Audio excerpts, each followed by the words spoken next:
Samsung Galaxy S24 plus এই 2025 সালে শুরুর দিক দিয়ে এসে S25 এর যুগে কেন আমি এই S24 প্লাসকে নিয়ে কথা বলতেছি, এর অন্যতম কারণ হচ্ছে S25 সিরিজ আসার পরেই কিন্তু এই S24 যে সিরিজটা রয়েছিল সেটার প্রাইস কিন্তু অনেকটাই ড্রপ করেছে এবং কম টাকায় কিন্তু আপনি একটা সিমিলার জিনিস পাচ্ছেন, যার কারণে এই 2025 সালের শুরুর দিক দিয়ে এসে এই S24 প্লাসটা আপনি কিনবেন কিনা সেটাই জানাবো। তাছাড়াও এটাকে আমি বেশ কিছুদিন ধরে ব্যবহার করতেছি, মোটামুটি এটাকে 10 থেকে 12 দিন ধরে ব্যবহার করতেছি। আমি আমার ইউজার এক্সপিরিয়েন্সটা আপনাদের সাথে শেয়ার করবো যে এই S24 প্লাসটা যদি আপনি 2025 সালের শুরুর দিক দিয়ে এসে কিনেন তাহলে এটা ভ্যালু ফর মানি হবে নাকি আপনাকে একটু বেশি টাকা অ্যাড করে S25 প্লাসটা কেনা উচিত সেটাই জানতে পারবেন আজকের ভিডিওতে।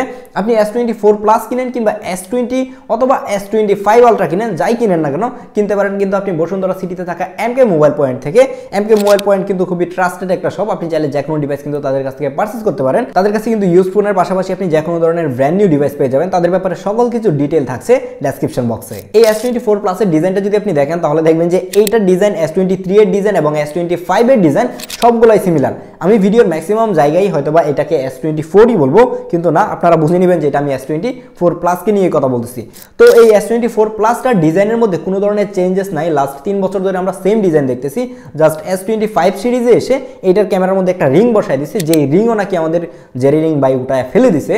তো বুঝতেই পারতেছেন যে রিং মানে না থাকাটা আরো বেশি ভালো ছিল। আমার কাছে পার্সোনালি S24 এর ডিজাইনটাই ভালো লাগে। তাছাড়া কিন্তু ফিজিক্যাল চেঞ্জেস বলতে কিছুই নেই। S24 খুবই কম্প্যাক্ট ডিভাইস হলেও এই S24 প্লাসটা কিন্তু কম্প্যাক্ট না, এটা মোটামুটি বেশ বড় ডিভাইস। কিন্তু বড় ডিভাইস হওয়ার ফলে আর বক্সি ডিভাইস হওয়ার ফলে এটা হাতে নিতে মানে প্যারা হচ্ছিল না, এই বিষয়টা আমার কাছে খুবই ভালো লাগছে এবং খুবই স্লিম একটা ফোন, যার কারণে লং টাইম যদি আপনি হাতে রেখে ইউজ করেন আপনি বুঝতেই পারবেন না যে আপনার হাতে এত বড় একটা ডিভাইস আছে। তার থেকে বড় বিষয় হচ্ছে যে এর কর্নারগুলো কিন্তু একদমই রাউন্ডেড, মানে আলট্রার মতো হচ্ছে যে কর্নারগুলো শার্প না, যার কারণে হাতে লং টাইম ইউজ করতে কোনো ধরনের পেইন ফিল হচ্ছিল না। আর এটার প্রিমিয়ামনেসটা আপনি হাতে নিয়ে যখন ইউজ করবেন তখনই বুঝতে পারবেন। এর সামনে এবং পিছনে কর্নিং গরিলা গ্লাস ভিক্টাস 2 এর প্রোটেকশন থাকছে, আর এর যে ফ্রেমটা রয়েছে সেটা একটা অ্যালুমিনিয়ামের ফ্রেম। তার পাশাপাশি তো IP68 এর ওয়াটার এন্ড ডাস্ট রেজিস্ট্যান্ট পাচ্ছেনই, এটাকে আপনি চাইলে কিন্তু পানির নিচে গিয়ে ব্যবহার করতে পারবেন, বাট ফোনকে পানির নিচে ভিজানোটা খুব বেশি একটা লজিক্যাল না। মাঝে মাঝে চাইলে আপনি সাঁতার টাতার কাটার সময় ভিডিও করতে পারবেন। S24 থেকে এই S24 প্লাস এর ডিফারেন্সটা শুধুমাত্র ডিসপ্লে এবং battery. 6.7 inch dynamic LTPO AMOLED 2X display, যেখানে 120 Hz এর হাই রিফ্রেশ রেট পাচ্ছেন এবং HDR10+ এর সাপোর্ট থাকছে। আর এই ডিসপ্লেটার পিক ব্রাইটনেস 2600 নিটস, যার কারণে ডিরেক্ট সানলাইটে ইউজ করতে গেলে মনেই হয় না যে আমি ডিরেক্ট সানলাইটে আছি নাকি ইনডোরে আছি। আর স্যামসাং এর ডিসপ্লের কোয়ালিটির কথা কি বলবো, তারা অসাধারণ লেভেলের ডিসপ্লে বানায়। আর হচ্ছে তাদের ফ্ল্যাগশিপ ফোনের ডিসপ্লে নিয়ে কমপ্লেন করার মতো সাহস কিংবা যোগ্যতা আমার কোনো কিছুই হয় নাই। এই ডিসপ্লেটা এক কথায় এখন পর্যন্ত মার্কেটের টপ নোচ ডিসপ্লে যদি বলেন তাহলে ভুল হবে না।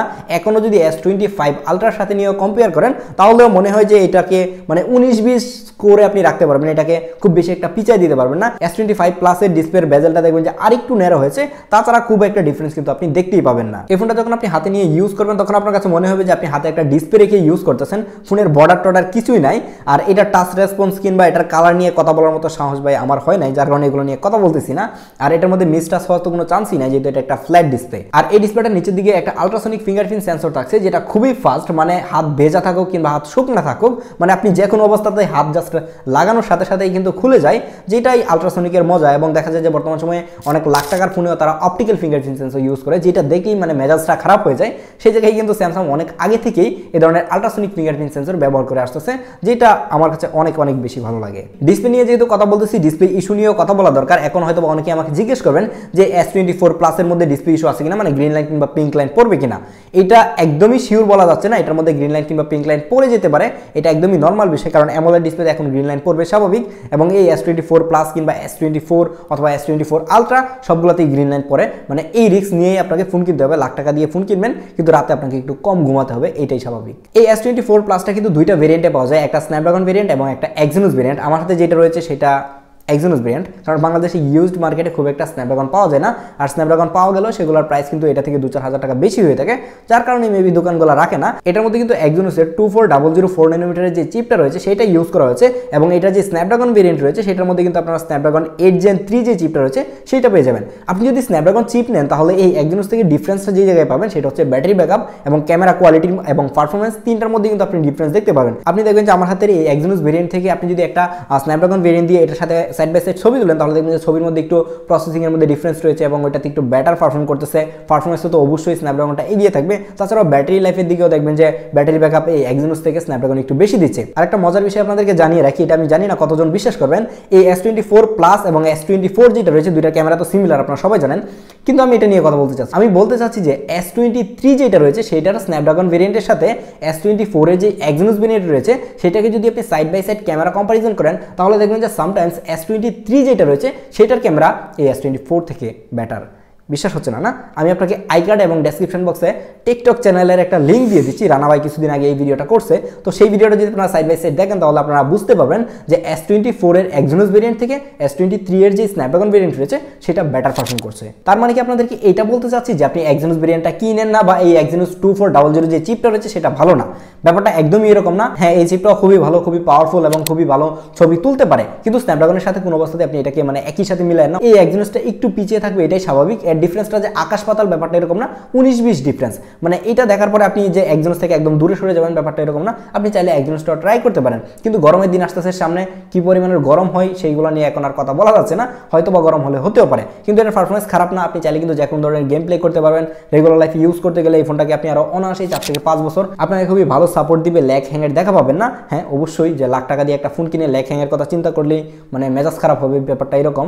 তো এই এক্সিনোস ভেরিয়েন্ট নিয়ে এত চিন্তা করার কিছু নাই, এটা থেকেও ভালো আউটপুট পাবেন। কিন্তু আপনি যদি পারেন কিংবা আপনি খুঁজে পান তাহলে অবশ্যই স্ন্যাপড্রাগনটা নেওয়া এই এক্সিনোস থেকে অনেক বেশি বেটার হবে। আপনি যদি অ্যান্ড্রয়েড ফোনের মধ্যে বেস্ট ক্যামেরা ফোন খুঁজতে চান তাহলে এই জায়গায় চোখ বন্ধ করে এখন মানুষজন S20 যে আলট্রা সিরিজটা রয়েছে সেটার ফোন কিনে ফেলে। হ্যাঁ, এটা সত্যি যে S সিরিজের যে আলট্রা ফোনগুলো রয়েছে সেটা অ্যান্ড্রয়েডের মধ্যে ক্যামেরার জন্য বেস্ট, এই জায়গায় কোনো ধরনের কমপ্লেন নাই।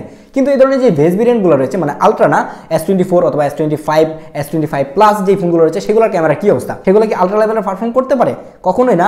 আলট্রার মধ্যে কিন্তু মেইন লেন্স হিসেবে 200 মেগাপিক্সেলের একটা ক্যামেরা ইউজ করা হয়ে থাকে, আর এই বেস ভেরিয়েন্টগুলো মানে S24 অথবা S24 প্লাস সেটার মধ্যে কিন্তু একটা 50 মেগাপিক্সেলের ক্যামেরা ইউজ করা হয়ে থাকে। এটার মধ্যে মেইন লেন্স হিসেবে থাকছে 50 মেগাপিক্সেলের একটা ক্যামেরা, তার পাশে 10 মেগাপিক্সেলের একটা টেলিফোটো লেন্স থাকছে যেটা 3x অপটিক্যালি জুম করা যায় এবং একটা 12 মেগাপিক্সেলের আলট্রা ওয়াইড ক্যামেরা। এর মেইন লেন্সের ছবিগুলো খুবই শার্প এবং ডিটেইল ছিল, খুবই ভালো ডাইনামিক রেঞ্জ কন্ট্রোল করতে পারতেছিল। আর এটা প্রসেস করার পর এক্সপোজার মেইনটেইনটা আমার কাছে অনেক বেশি ভালো লাগে। আর হচ্ছে স্যামসাং এর কালারটা আমার কাছে পার্সোনালি ভালো লাগে।